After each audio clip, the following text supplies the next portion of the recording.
Metre हमने last formula तक किया था।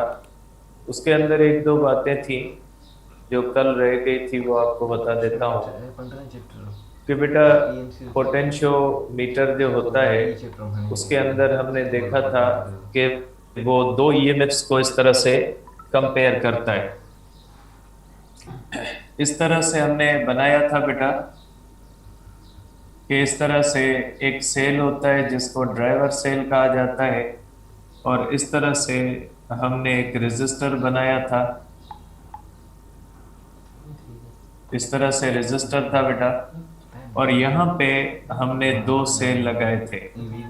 एक हमने लगाया था ई एक्स और दूसरा हमने लगाया था ई एस। हमने यहाँ पे टू वे स्विच लगाया था और इस तरह से नल पॉइंट ट्रेस की थी। जब नल पॉइंट होती है बेटा तो उस वक्त जो ये ईएमएफ होती है ई एक्स, और यहाँ पे जो पोटेंशियल डिफरेंस होता है ये दोनों बराबर होते हैं। इस तरह से हमने किए थे। E x is equal to delta V. और फिर हमने इसको कनेक्ट किया था ई एस को, और फिर इसकी नल डिफ्लेक्शन हमने ट्रेस की थी। और जब यहाँ पे गैल्वानोमीटर नल डिफ्लेक्शन दिखाता है तो ई एस और ये पोटेंशियल जो थे वो इक्वल थे। और हमने फार्मूला यहाँ पे किया था ई एस अपान e x is equal to l s अपान एल एक्स। ठीक है बेटा। अब ये यहां तक हमने किया था बेटा कल। तो देखिए बेटा, जब ये नल पॉइंट आती है, नल पॉइंट का मकसद है जब ये यहाँ पे पोटेंशियल और बैटरी का पोटेंशियल इक्वल हो जाता है तो गैल्वानोमीटर में डिफ्लेक्शन नहीं आती। ठीक है, नल डिफ्लेक्शन इसलिए नहीं आती कि ये पोटेंशियल और जब ये पोटेंशियल आपस में बराबर होते हैं तो फिर करंट ना यहाँ से इस तरफ आता है ना यहाँ से इस तरफ जाता है, इसलिए गैल्वानोमीटर जीरो डिफ्लेक्शन शो करता है। जब गैल्वानोमीटर डिफ्लेक्शन जीरो शो करता है मींस गैल्वानोमीटर करंट ड्रॉ नहीं करता। तो इसका मतलब है कि ये एक ऐसा डिवाइस है जो पोटेंशियल डिफरेंस को मेयर करने के लिए या ईएमएफ को मेयर करने के लिए 0% करंट ड्रॉ करता है। और ऐसा डिवाइस जो पोटेंशियल को या ईएमएफ को मेयर करने के लिए 0% करंट ड्रॉ करे तो ऐसे डिवाइस को कहा जाता है कि ये वो डिवाइस है जो आपको 100% एक्यूरेट मेयरमेंट देगा। बेटा ये जो होता है ये 100% एक्यूरेट मेयरमेंट देता है बेटा। ठीक है, ह्यूमन एरर वगैरह हो सकती है लेकिन इस डिवाइस की तरफ से कोई भी एरर होने का कोई भी खतरा नहीं होता क्योंकि ये 0% करंट ड्रॉ करता है। तो ऐसा कोई भी डिवाइस जो पोटेंशियल को मेयर करने के लिए या ईएमएफ को मेयर करने के लिए 0% करंट ड्रॉ करे, ऐसे डिवाइस को आप कह सकते हैं कि वो पोटेंशियल की या ईएमएफ की मेयरमेंट एक्यूरेट देगा बेटा। ठीक है, तो ये एक दो बातें थी जो कल शायद मैंने डिस्कस नहीं की थी, इसको ध्यान में रखिएगा बेटा। अब बेटा यहाँ पे अपना 13 चैप्टर कंप्लीट होता है। 13 चैप्टर के अंदर हमने सिंध बोर्ड के सब टॉपिक किए। उसके साथ जो आपके नेशनल सिलेबस के अंदर किरचॉफ के रूल थे, पावर आउटपुट था, मैक्सिमम पावर आउटपुट था, या पोटेंशियोमीटर था। ये इस चैप्टर से रिलेटेड वो टॉपिक्स थे जो, या एनर्जी जो है वो, सॉरी एनर्जी उसमें था, तो ये वो टॉपिक थे जो इससे रिलेटेड थे। ठीक है, इसलिए इन टॉपिक्स को हमने यहाँ पे पढ़ा। अब आपकी जो नेक्स्ट जीटी होगी उसका सिलेबस आज आपको मिल जाएगा, उसकी तैयारी करें। उसके अंदर 13 चैप्टर जो है वो शामिल होगा और उसके कुछ टॉपिक्स शामिल होंगे, वो मैं आज आपको भेज देता हूँ कौन से टॉपिक्स शामिल होंगे बेटा। ठीक है, एक्सरसाइज मैं आज आपको भेजता हूँ तीनों की। उसके सिवा मैं कोशिश करूंगा कि शाम के टाइम पे एक्सरसाइज के क्वेश्चन आपको सॉल्व करवा दूं। और जो अपनी टेस्ट थी बेटा कल वाली जीटी, उसको भी इंशाल्लाह आज शाम को सॉल्व करेंगे। और व्हाट्सएप पे बेटा आप लोग जाहिर है मैसेज भेजते होंगे, लेकिन मेरे साथ मसला ये है कि व्हाट्स का थोड़ा इशू चल रहा है, इसलिए मैं आपको व्हाट्सएप पे अभी रिप्लाई नहीं कर पा रहा। इसलिए जो है वो एक दो दिन अभी लगेंगे, वो मेरा टेक्निकल इशू है। इसलिए मैं आपको व्हाट्सएप पे क्वेश्चन या कोई चीज़ आप भेजते हो तो उसका रिप्लाई नहीं दे पा रहा। ठीक है। अब देखिए बेटा, इसके बाद हमारे पास बेटा जो चैप्टर है वो है इलेक्ट्रोमैग्नेटिज्म। ठीक है।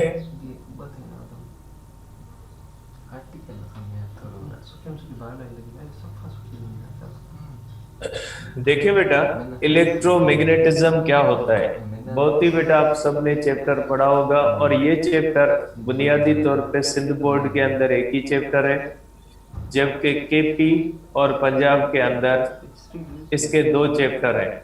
इलेक्ट्रोमैग्नेटिज्म अलग चैप्टर है पंजाब और केपी के अंदर, और इलेक्ट्रोमैग्नेटिक इंडक्शन अलग चैप्टर है, जबकि सिंध के अंदर ये साथ मिला दिए।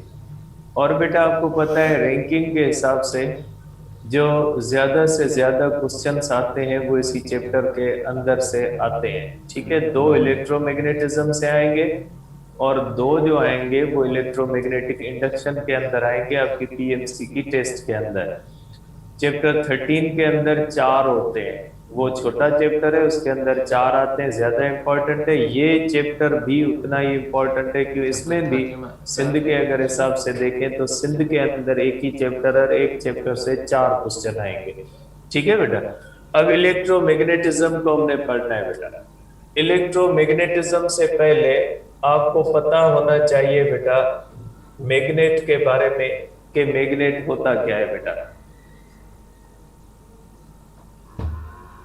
बेटा मैग्नेट का मकसद होता है कोई भी ऐसी चीज जो आयरन को, निकल को और कोबाल्ट को अपनी तरफ अट्रैक्ट करे, तो ऐसी चीज को कहा जाता है मैग्नेट।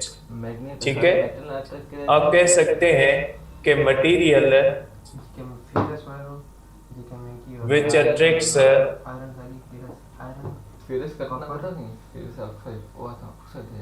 आयरन, निकल एंड कोबाल्ट, ऐसा मटेरियल जो आयरन, निकल और कोबाल्ट को अट्रैक्ट करे, तो ऐसे मटेरियल को कहा जाता है बेटा मैग्नेट।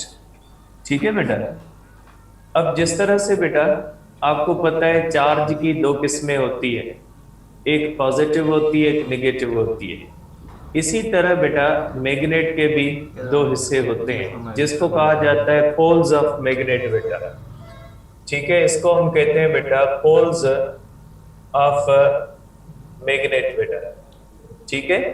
पोल्स ऑफ मैग्नेट का मकसद होता है बेटा कि अगर हम कोई भी इस तरह से मैग्नेट बनाए बेटा, तो मैग्नेट के हमेशा दो पोल होते हैं बेटा। अगर ये बेटा इसको बार मैग्नेट कहा जाता है, इसका एक हिस्सा बेटा एन कहलाता है और एक हिस्सा एस कहलाता है। एन मीन्स बेटा नॉर्थ पोल। ठीक है, एन किसको जाहिर करता है बेटा, एन जाहिर करता है नॉर्थ पोल को, और एस जाहिर करता है साउथ पोल। ठीक है बेटा। तो हमारे पास दो पोल्स हैं, इसकी सिंबल बेटा एन है और इसकी सिंबल बेटा एस है। ठीक है, तो ये नॉर्थ पोल है और ये साउथ पोल है। Magnet has always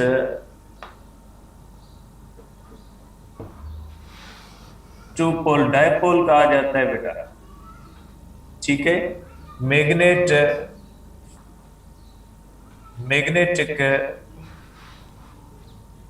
monopole does not exist।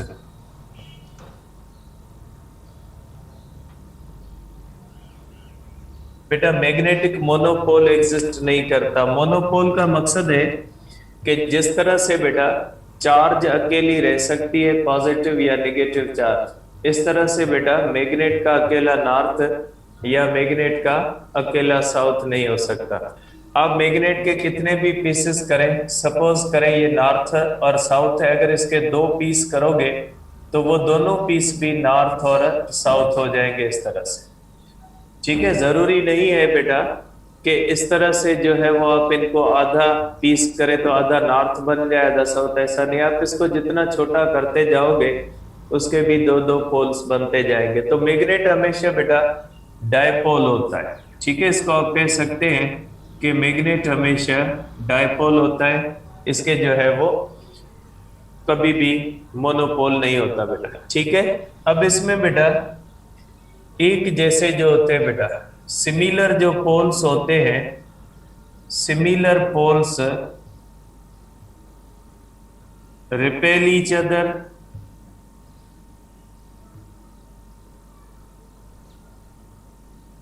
ठीक है। Different poles attract each other बेटा।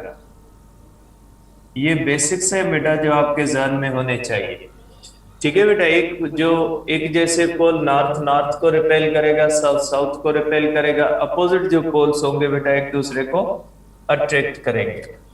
अब इसके बाद है बेटा magnetic field.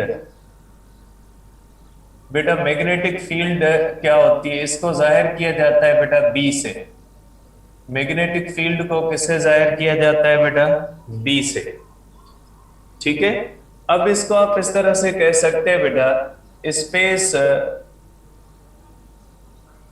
Around magnet where magnetic effects can be observed is called magnetic field. बेटा आप सिंपली इसको कह सकते हैं, बेटा मैं सिंपल डेफिनेशन लिख रहा हूं, टेक्निकल डेफिनेशन अलग होती है।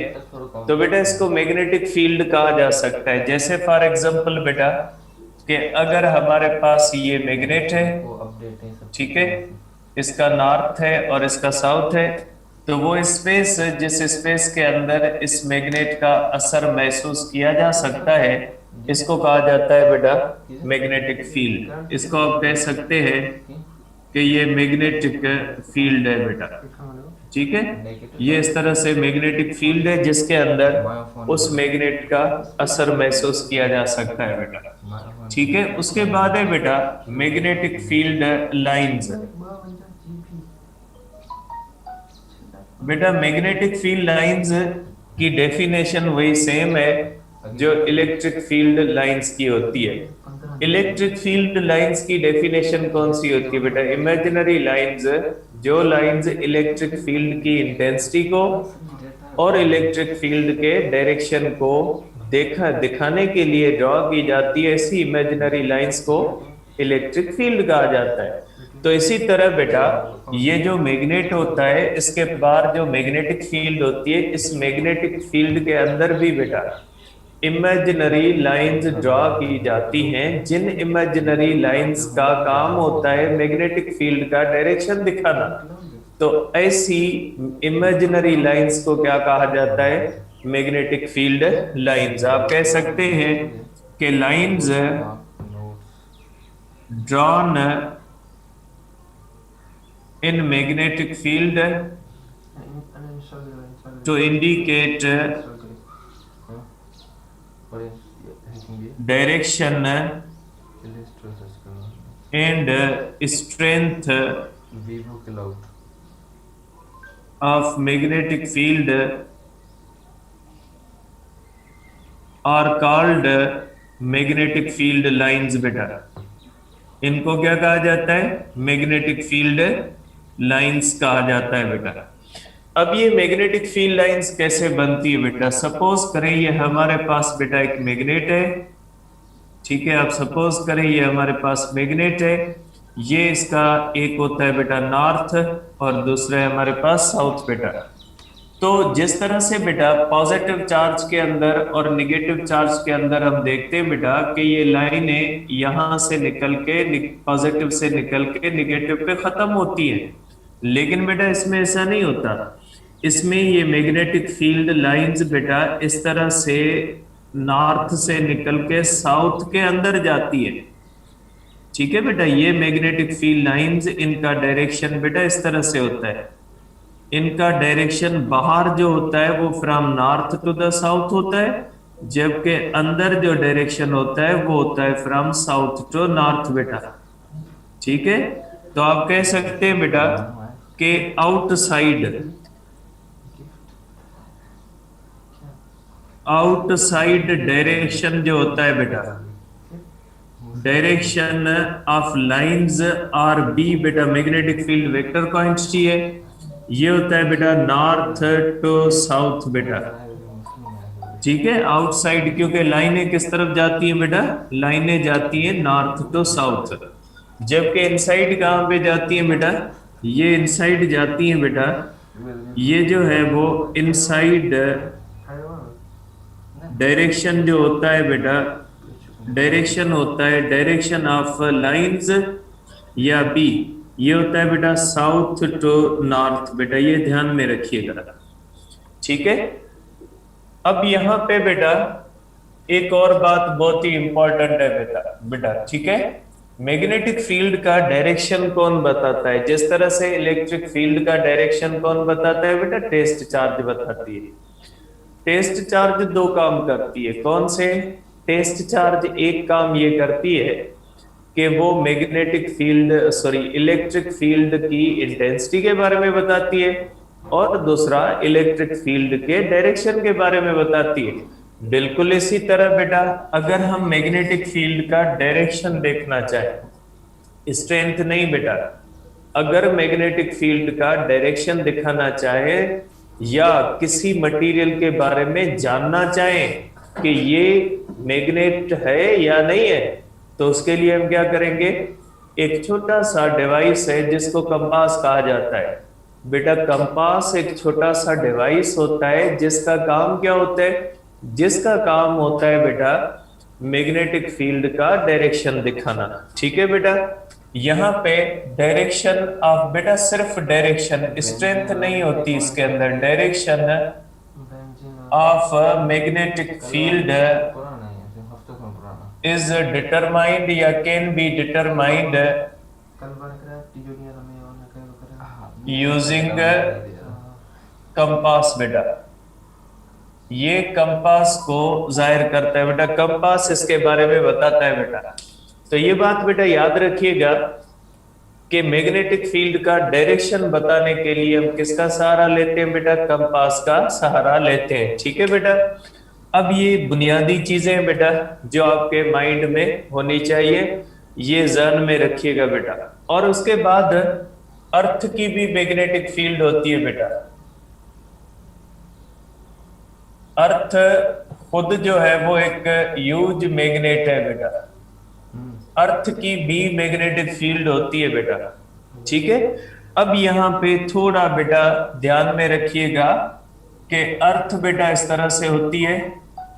ठीक है, इसको थोड़ा ध्यान में रखिएगा क्योंकि ये रिलेटेड चीज है, और आपको पता है ये इस तरह से जानवरों वगैरह की नेविगेशन वगैरह के अंदर काम आती है मैग्नेटिक फील्ड। और ये मैग्नेटिक फील्ड नेचुरली हमारी शील्ड है, अदरवाइज कॉस्मिक रेज वगैरह अभी तक जिंदगी को खत्म कर चुके होते अर्थ से, अगर ये मैग्नेटिक फील्ड नहीं होती बेटा। ठीक है, तो अर्थ जो होती बेटा एक यूज जो है वो मैग्नेट है, इस तरह से आप देख सकते हैं बेटा, अर्थ इस तरह से होती है। अब अर्थ के आपको पता है इस तरह से बेटा ज्योग्राफी के हिसाब से, ठीक है, ज्योग्राफी के हिसाब से बेटा अर्थ के दो पोल होते हैं बेटा। ज्योग्राफी के हिसाब से बेटा ये नॉर्थ होता है, ज्योग्राफिक बेटा ज्योग्राफी के हिसाब से ये नॉर्थ होता है, और ये बेटा साउथ होता है ज्योग्राफी के हिसाब से। ठीक है, अभी अगर मैं खड़ा हूं ये साइड नॉर्थ है ज्योग्राफी के हिसाब से, ये साउथ है बेटा। लेकिन अर्थ एक बड़ा मैग्नेट है बेटा। अर्थ क्यों मैग्नेट है उसके रीजंस में हम नहीं जा रहे, लेकिन आप ये ध्यान में रखें अर्थ मैग्नेट है, और एक ऐसा मैग्नेट है जिसकी मैग्नेटिक फील्ड एग्जिस्ट करती है। अब बेटा अर्थ के जो मैग्नेटिक पोल्स है बेटा, ये दोनों ज्योग्राफिक पोल्स हैं, ये नॉर्थ है और ये साउथ है। तो बेटा इसी तरह अर्थ के मैग्नेटिक पोल्स भी है बेटा, और अर्थ के मैग्नेटिक पोल्स इस तरह से होते हैं बेटा। बेटा ये इस तरह से थोड़ा इनके अंदर 15 या कितनी डिग्री का फर्क है, मुझे सही याद नहीं है इसका। ये बेटा साउथ है मैग्नेट के हिसाब से बेटा, और ये नॉर्थ है बेटा मैग्नेट के हिसाब से। बहुत ही अजीब बात है बेटा कि जो नॉर्थ हम कहते हैं ना ज्योग्राफी के हिसाब से, फिजिक्स कहती है, मैग्नेट कहता है कि वो एक्चुअली साउथ है। बेटा ध्यान से फिर ये बात आप पूछोगे, बेटा जो हम आम तरह से कहते हैं ना ये नॉर्थ डायरेक्शन है, वो ज्योग्राफी के हिसाब से कहते हैं, लेकिन फिजिक्स के हिसाब से, मैग्नेट के हिसाब से एक्चुअली वो साउथ है। और जो हम साउथ कहते हैं ना बेटा, वो ज्योग्राफी के हिसाब से जो हम साउथ कहते हैं ना बेटा, मैग्नेट के हिसाब से और फिजिक्स के हिसाब से वो नॉर्थ है।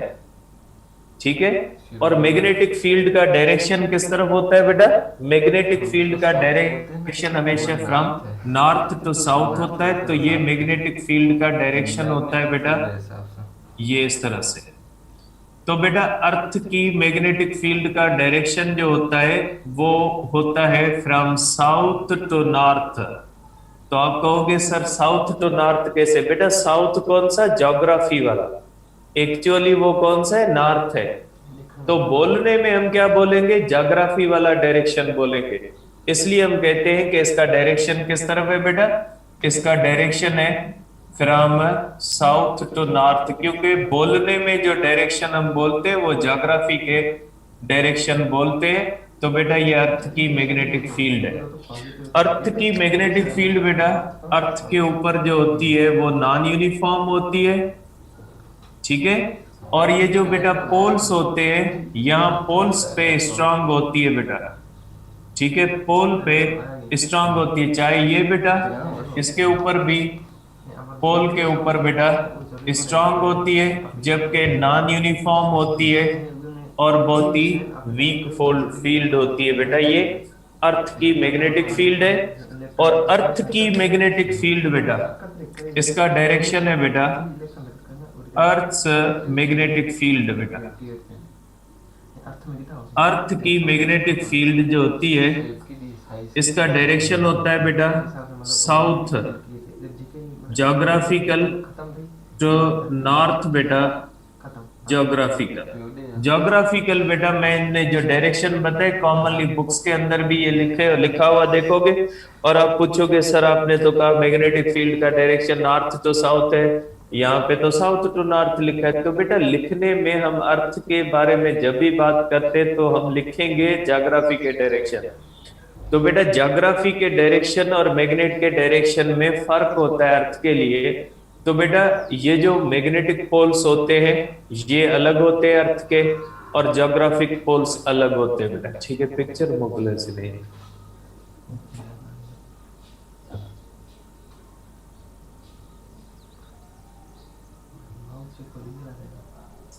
किताब जैसे दोबारा माउस स्क्रीन रिकॉर्डिंग है ये ना माउस ऑफ कर लो स्क्रीन रिकॉर्डिंग में माउस ये पॉइंट कौन से होते हैं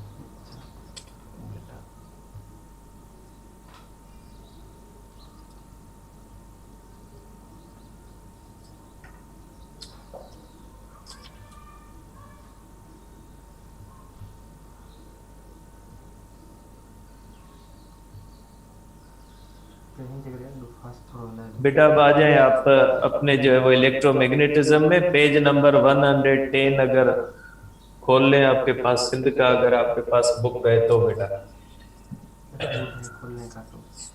ठीक है बेटा, अब देखें ये थोड़ी बुनियादी चीजें थी, बहुत ही इजी चीजें भी है जो आपके माइंड में होनी चाहिए मैग्नेट को पढ़ने से पहले, ताकि इसके अंदर मुख्तलिफ चीजें जब हम डिस्कस करें तो आपको मुश्किल ना हो बेटा।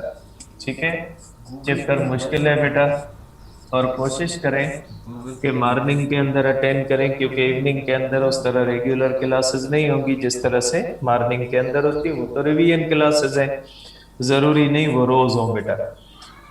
तो बेटा इलेक्ट्रो मैग्नेटिज्म है, तो बेटा एक बात ध्यान में रखिएगा, 1819 को हम कहते हैं बर्थ ईयर बेटा, बर्थ ईयर ऑफ इलेक्ट्रोमैग्नेटिज्म बेटा। ठीक है। 1819 के अंदर बेटा एक साइंटिस्ट था ओरेस्टेड। ओरेस्टेड ने ये बात डिस्कवर की बेटा बिफोर हिज स्टूडेंट्स। बेटा स्टूडेंट के सामने एक एक्सपेरिमेंट के दौरान ये बात डिस्कवर हुई, ओरेस्टेड ने ये बात डिस्कवर की कि जब किसी भी कंडक्टर से करंट गुजरता है बेटा, तो वो कंडक्टर जो होता है वो मैग्नेट बन जाता है।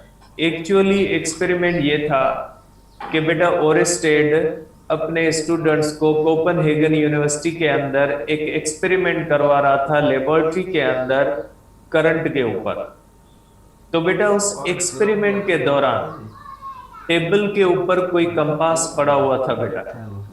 तो ओरेस्टेड ने ये नोट किया बेटा कि जब किसी भी कंडक्टर जो पड़े हुए थे, वायरें पड़ी हुई थी, उन वायरों से जब करंट गुजारा जाता है तो जो पास में पड़ा कंपास था बेटा, वो कंपास घूम के उन वायरों की तरफ हो जाता है। आपको पता है बेटा कंपास हमेशा नॉर्थ की तरफ होता है, क्योंकि अर्थ खुद मैग्नेट है, इसलिए कंपास हमेशा ऐसे नॉर्मली रखते हैं ना, नॉर्थ की तरफ जाता है। तो बेटा ओरेस्टेड ने ये बात नोट की कि जब किसी भी कंडक्टर से करंट गुजारा जाता है तो जो कंपास होता है वो घूम के उस कंडक्टर की तरफ हो जाता है। अगर कंपास घूम के कंडक्टर की तरफ हो जाता है तो कंपास तो हमेशा किस वजह से घूमता है? कंपास तो हमेशा मैग्नेटिक फील्ड की वजह से घूमता है।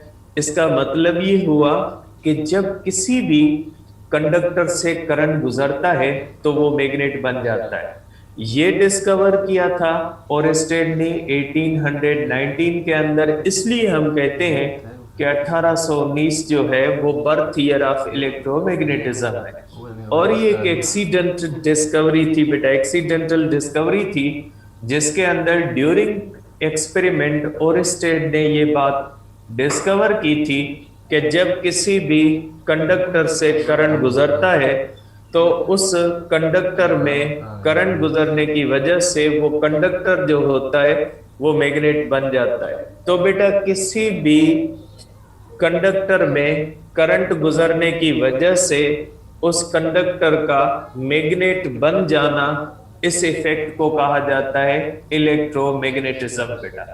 इलेक्ट्रोमैग्नेटिज्म का मकसद होता है बेटा जिसके अंदर हम ये पढ़ते हैं कि जो है वो करंट के कौन से मैग्नेटिक इफेक्ट्स होते हैं बेटा। ठीक है, तो इलेक्ट्रोमैग्नेटिज्म के अंदर हम क्या पढ़ते हैं बेटा? इलेक्ट्रोमैग्नेटिज्म के अंदर हम पढ़ते हैं बेटा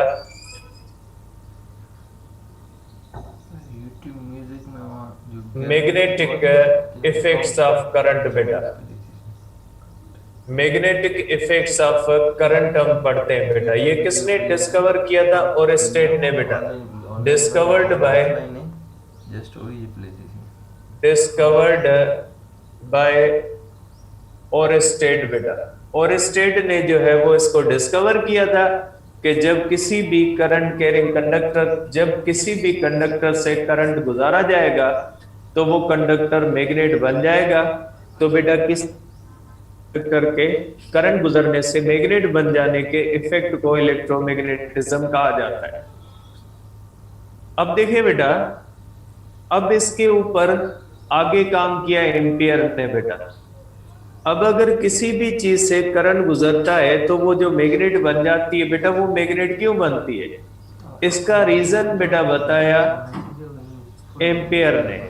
ठीक है, और एम्पियर मुख्तलिफ एक्सपेरिमेंट करने के बाद इस नतीजे पे पहुंचा कि एक्चुअली चार्ज की एक और प्रॉपर्टी भी है जो उस वक्त तक डिस्कवर नहीं हुई थी बेटा। चार्ज की एक प्रॉपर्टी आप पहले पढ़ चुके हैं कि बेटा इलेक्ट्रॉन और प्रोटॉन के ऊपर एक कुदरती प्रॉपर्टी होती है जिसको कहा जाता है इंट्रिंसिक प्रॉपर्टी, और उसी प्रॉपर्टी की वजह से इलेक्ट्रॉन और प्रोटॉन एक दूसरे के ऊपर इलेक्ट्रोस्टैटिक फोर्स लगाते हैं। ये प्रॉपर्टी बेटा उस वक्त नोन थी। एक और प्रॉपर्टी इलेक्ट्रॉन और प्रोटॉन की थी जो उस वक्त तक अननोन थी। और वो प्रॉपर्टी जो डिस्कवर की, वो प्रॉपर्टी डिस्कवर की ओरेस्टेड ने, सॉरी एम्पेयर ने। और एम्पेयर मुख्तलिफ एक्सपेरिमेंट करने के बाद इस नतीजे पे पहुंचा कि एक्चुअली इलेक्ट्रॉन और प्रोटॉन को सिर्फ चार्ज वाली प्रॉपर्टी नहीं है, इलेक्ट्रॉन और प्रोटॉन को एक और प्रॉपर्टी भी है कि अगर इलेक्ट्रॉन और प्रोटॉन मूव करेंगे तो वो मैग्नेट बन जाएंगे। तो इलेक्ट्रॉन और प्रोटॉन की ये जो मैग्नेटिक प्रॉपर्टी डिस्कवर की, ये डिस्कवर की एम्पियर ने, ठीक है। और एम्पियर इस नतीजे पे पहुंचा कि एक्चुअली ये होता है कि जब किसी भी चीज से करंट गुजरता है तो करंट गुजरने की वजह से उसके अंदर जो इलेक्ट्रॉन्स मूव करते हैं वो इलेक्ट्रॉन्स मैग्नेट बन जाते हैं। तो बेटा इलेक्ट्रॉन्स मैग्नेट बन जाते हैं, इसलिए वो कंडक्टर मैग्नेट बन जाता है। तो एक्चुअली जो ओरेस्टेड ने डिस्कवर किया था कि करंट गुजरने की वजह से कंडक्टर मैग्नेट बन जाता है, उस चीज का जो रीजन था वो किसने डिस्कवर किया? वो डिस्कवर किया एम्पियर ने। और एम्पियर मुख्तलिफ तजुर्बात की बुनियाद पे इस नतीजे पे पहुंचा कि इलेक्ट्रॉन और प्रोटॉन के बारे में एक और प्रॉपर्टी भी है, इलेक्ट्रॉन और प्रोटॉन सिर्फ चार्ज नहीं है। अगर इलेक्ट्रॉन और प्रोटॉन रेस्ट में हैं तो वो सिर्फ चार्ज हैं, लेकिन अगर इलेक्ट्रॉन और प्रोटॉन अगर मूव करते हैं तो इलेक्ट्रॉन या प्रोटॉन या एनी कोई भी जो चीज चार्ज की हुई है, अगर ये पेन चार्ज करके इसको मूव करवाएं तो बेटा चार्ज की ये प्रॉपर्टी है, सिर्फ इलेक्ट्रॉन प्रोटॉन की नहीं, चार्ज की ये प्रॉपर्टी है कि चार्ज जब रेस्ट में होती है तो सिर्फ चार्ज होती है, चार्ज जब मूव करती है तो मैग्नेट बन जाती है। तो चार्ज की मैग्नेटिक प्रॉपर्टी डिस्कवर की एम्पियर ने, ठीक है बेटा। तो एम्पियर ने क्या डिस्कवर किया? Ampere discovered that moving charge becomes magnet बेटा। कि मूविंग चार्ज क्या हो जाती है बेटा? मैग्नेट हो जाती है। इसलिए जब किसी भी कंडक्टर में हम करंट फ्लो करवाते हैं तो उसके अंदर क्या मूव करते हैं बेटा? उसके अंदर इलेक्ट्रॉन मूव करते हैं। इलेक्ट्रॉन जो होते हैं, मूविंग इलेक्ट्रॉन क्या बन जाता है? मूविंग इलेक्ट्रॉन मैग्नेट बन जाता है। इसलिए वो कंडक्टर क्या बन जाता है बेटा? वो कंडक्टर मैग्नेट बन जाता है, ठीक है बेटा। तो ये बात याद रखिएगा बेटा कि मूविंग चार्ज मैग्नेट बन जाती है। इसलिए ओरेस्टेड ने जो बात डिस्कवर की थी कि करंट कैरिंग कंडक्टर मैग्नेट बन जाता है, तो करंट कैरिंग कंडक्टर इसलिए मैग्नेट बन जाता है क्योंकि उसके अंदर चार्ज मूव करती है। तो ये वो प्रॉपर्टी थी बेटा जो पहले अननोन थी, और ये नई एक प्रॉपर्टी डिस्कवर हुई इलेक्ट्रोमैग्नेटिज्म के अंदर कि अगर कोई भी चार्ज रेस्ट में है तो वो सिर्फ चार्ज है, लेकिन जब वो चार्ज मूव करती है तो आपको पता है मोशन से चार्ज पे असर नहीं होता, चार्ज चार्ज रहती है, लेकिन उसको एक एडिशनल प्रॉपर्टी आ जाती है जिसको हम कहते हैं मैग्नेटिक प्रॉपर्टी। और मैग्नेटिक प्रॉपर्टी का ताल्लुक सिर्फ मूविंग चार्ज से होता है, रेस्ट वाली चार्ज कभी भी मैग्नेट नहीं होती। मूविंग चार्ज ये मोशन की प्रॉपर्टी है बेटा, ठीक है। जैसे मोमेंटम होता है बेटा, वो मोशन की प्रॉपर्टी। अगर कोई भी बॉडी रेस्ट में, मोमेंटम नहीं है, ठीक है बेटा। लेकिन अगर कोई भी बॉडी मूव करती है तो उसके अंदर क्या आ जाता है? मोमेंटम आ जाते हैं। तो बिल्कुल इसी तरह अगर कोई भी चार्ज रेस्ट में है तो उसको मैग्नेटिक प्रॉपर्टी नहीं है, वो सिर्फ चार्ज है।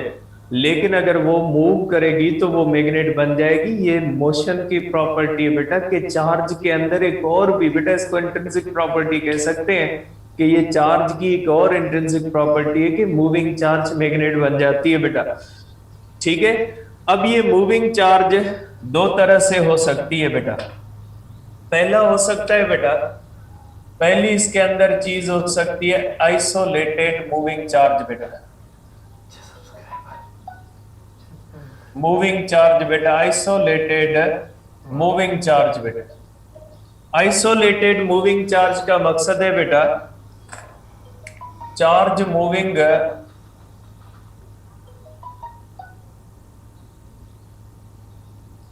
आउट ऑफ कंडक्टर, बेटा कंडक्टर से बाहर अगर मूव कर रही है, फॉर एग्जाम्पल अगर कोई अल्फा पार्टिकल निकलता है, अल्फा पार्टिकल है, बीटा पार्टिकल है, ठीक है बेटा, प्रोटॉन है, इलेक्ट्रॉन है, एनी चार्ज्ड पार्टिकल, बेटा कोई भी चार्ज्ड पार्टिकल है बेटा जो कंडक्टर से बाहर मूव कर रहा है, इस तरह से बेटा अगर आपके पास कोई अल्फा पार्टिकल है बेटा मूव कर रहा है, बीटा पार्टिकल मूव कर रहा है बेटा, बीटा नेगेटिव हो बीटा पॉजिटिव हो, कोई स्फेयर है बेटा उसको आपने पॉजिटिव चार्ज किया हुआ है, इस तरह से बेटा कोई आपके पास स्फेयर है जिसको आपने नेगेटिव चार्ज किया हुआ है, कोई प्लेट है बेटा उसको आपने पॉजिटिव चार्ज किया हुआ है और वो इस तरह से मूव कर रही है, ये सब आइसोलेटेड चार्जेस कहलाती है बेटा इस तरह से, ठीक है। अकेली चार्जेस जो कंडक्टर के बाहर होती है उनको आइसोलेटेड चार्जेस कहा जाता है, ठीक है बेटा। तो सबसे जो इंपॉर्टेंट चीज है वो ये है बेटा कि आइसोलेटेड मूविंग चार्जेस, बेटा isolated moving charges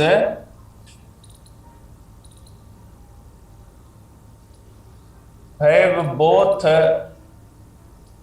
E and B, बेटा बेटा दोनों फील्ड्स होती हैं, अगर कोई भी आइसोलेटेड चार्ज है तो उसकी बेटा इलेक्ट्रिक फील्ड भी होती है और मैग्नेटिक फील्ड भी होती है, बेटा ये बहुत ही इंपॉर्टेंट चीज है, ये ध्यान में रखिएगा। आइसोलेटेड मूविंग चार्ज की दोनों फील्ड्स होती हैं, कैसे बेटा, अगर सपोज करें हमारे पास इस तरह से बेटा एक पॉजिटिव चार्ज मूव कर रही है बेटा, तो आपको पता है बेटा magnitude of charge is not affected by the motion of the charge, बेटा चार्ज की मोशन से मैग्नीट्यूड ऑफ चार्ज पे असर नहीं होता, इसकी बेटा इस तरह से होती है, ये इलेक्ट्रिक फील्ड होती है, आप पढ़ चुके हो बेटा, इसकी ये होती है बेटा इलेक्ट्रिक फील्ड और इसी तरह से होगी, क्योंकि बेटा ये चार्ज है, चार्ज की क्या होती है बेटा इलेक्ट्रिक फील्ड होती है, तो ये तो हुई इसकी इलेक्ट्रिक फील्ड।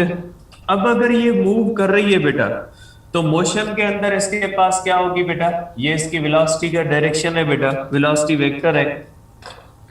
अब बेटा अगर ये मूव करता है तो इसकी इलेक्ट्रिक फील्ड तो ऐसी होती है, अब इसकी मैग्नेटिक फील्ड क्या होती है बेटा, मैग्नेटिक फील्ड होती है सर्क्यूलर बेटा, इसकी मैग्नेटिक फील्ड होती है बेटा सर्क्यूलर इस तरह से बेटा, इलेक्ट्रिक फील्ड आपको पता है इलेक्ट्रिक फील्ड इस तरह से होती है बेटा और ये होती है इसकी मैग्नेटिक फील्ड बेटा। तो आइसोलेटेड चार्ज की मैग्नेटिक फील्ड का शेप क्या होता है बेटा, सर्क्यूलर शेप होता है इस तरह से बेटा, ठीक है, ये होता है सर्क्यूलर शेप। अगर कोई नेगेटिव चार्ज है तो उसके लिए भी आप बना सकते हैं, नेगेटिव चार्ज के लिए नेगेटिव चार्ज का भी वही सिस्टम होगा बेटा, अगर ये इस तरह से मूव कर रही है नेगेटिव चार्ज तो बेटा वही होगा, फर्क ये होगा कि इसकी इलेक्ट्रिक फील्ड जो होती है बेटा इसका डायरेक्शन इनवर्ड होगा इस तरह से बेटा, इस तरह से इसका डायरेक्शन इनवर्ड होता है बेटा। अब इसकी मैग्नेटिक फील्ड क्या हो जाएगी बेटा, ये मैग्नेटिक फील्ड बेटा जो होगी ये इस तरह से सर्क्यूलर होगी बेटा। तो बेटा आप कह सकते हैं कि मैग्नेटिक फील्ड और इलेक्ट्रिक फील्ड एक दूसरे से परपेंडिकुलर भी होंगी, तो आप लिखोगे बेटा कि आइसोलेटेड मूविंग चार्ज, या आप इस तरह से लिख ले बेटा कि magnetic field of isolated moving charge is circular बेटा, सर्क्यूलर है, ठीक है, और इसकी बेटा E और B, E and B are perpendicular to each other बेटा, ये एक दूसरे से क्या होती है बेटा, एक दूसरे से परपेंडिकुलर भी होती है बेटा, ठीक है। अब यहाँ पे एक बात बहुत ही इंपॉर्टेंट है बेटा, कौन सी? ये के आइसोलेटेड मूविंग चार्ज की दोनों फील्ड्स होती हैं। कौन सी फील्ड्स बेटा? इलेक्ट्रिक फील्ड भी होगी और मैग्नेटिक फील्ड भी होगी, और दोनों एक दूसरे से परपेंडिकुलर भी होंगी। अब मैग्नेटिक क्यों होंगी बेटा परपेंडिकुलर? बेटा देखें, आपको पता है बेटा कि ये जो होते हैं, ये यहाँ पे टेंजेंट हम बनाएंगे, टेंजेंट और इलेक्ट्रिक फील्ड। देखें बेटा, क्योंकि सर्कुलर जो भी चीज होती है, सर्कुलर चीज का डायरेक्शन टेंजेंट से देखते हैं, तो टेंजेंट और ये इलेक्ट्रिक फील्ड क्या होंगे? एक दूसरे से परपेंडिकुलर होंगे बेटा। ठीक हुआ? तो ये बेटा दोनों चीजें हुई। अब आपको बेटा मैंने एक बात कही थी कि मैग्नेटिक फील्ड नॉर्थ से निकलती है, साउथ में जाती है, तो यहां पे तो बेटा सर्कुलर मैग्नेटिक फील्ड हो गई, और सर्कुलर मैग्नेटिक फील्ड का तो कोई एंड तो सर्किल का होता नहीं। अब आपको कैसे पता लगेगा कि आइसोलेटेड चार्ज का कौन सा नॉर्थ है, कौन सा साउथ है बेटा? ठीक है, आप कैसे कहोगे कि ये इसका नॉर्थ है, ये से, क्योंकि इसकी मैग्नेटिक फील्ड तो सर्कुलर है। सर्किल के अंदर आप देखें, यहाँ पे मैंने मैग्नेटिक फील्ड बनाई है बेटा, ये मैग्नेटिक फील्ड बी है, ये मैग्नेटिक फील्ड बेटा बी है, और ये जो बिल्लू के अंदर मैंने बनाई है, ये इलेक्ट्रिक फील्ड बेटा ई है, और ये इलेक्ट्रिक फील्ड ई है। ठीक है, इलेक्ट्रिक फील्ड का पैटर्न वही है, लेकिन अगर हम देखते हैं बेटा कि मैग्नेटिक फील्ड तो सर्कुलर शेप की है, सर्किल का तो कोई एंड नहीं होता, उसका कोई कहीं से नहीं निकलता है, नहीं कहीं पे खत्म होता है, तो फिर आप कैसे कहोगे कि इसका नॉर्थ कौन सा है, साउथ कौन सा है? कल डिस्कस करेंगे। ठीक आई है। थिंक मे वन जो को सेंड किया था